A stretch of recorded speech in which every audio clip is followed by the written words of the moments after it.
Opinion: the Indo-Pak understanding is an undeclared Indian win. While it will be debated whether India should have escalated Operation Sindoor into full-scale hostilities or perhaps even all-out war, it is important to understand why the current understanding is an undeclared Indian victory, not a peace deal imposed by external pressure, as some are attempting to portray. Point 1.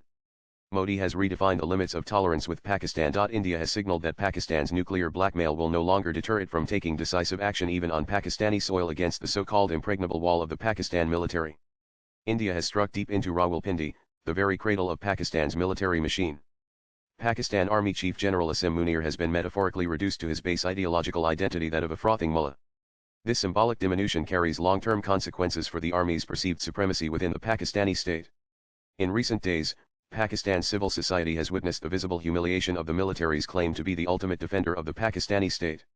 For the first time, it is now conceivable that the Pakistani military may be relegated to the barracks. Point 2. The kinetic response to Operation Sindoor has been halted on a condition. Pakistan now understands that any future reliance on terrorism will invite a full-spectrum declaration of war from India.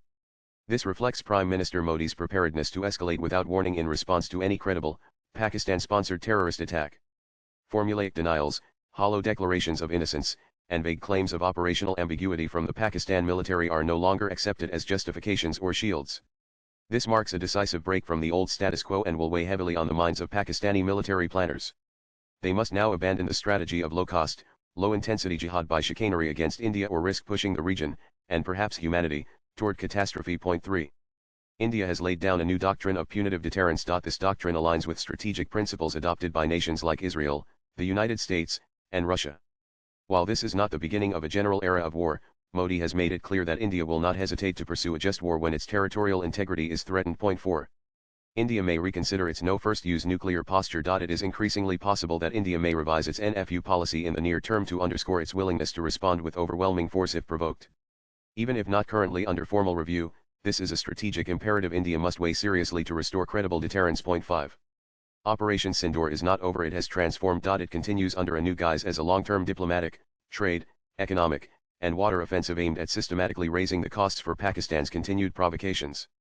These non-kinetic actions rest on internationally recognized legal and moral grounds, giving Pakistan little room to maneuver. It is an undeclared siege, unseen but deeply felt. Point 6.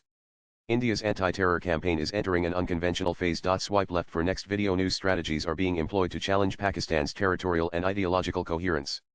While it would be imprudent to list these methods publicly, it is sufficient to say that the Pakistani state is now facing the real prospect of an existential crisis unless it changes course swiftly and decisively. Views expressed in the above piece are personal and solely those of the author.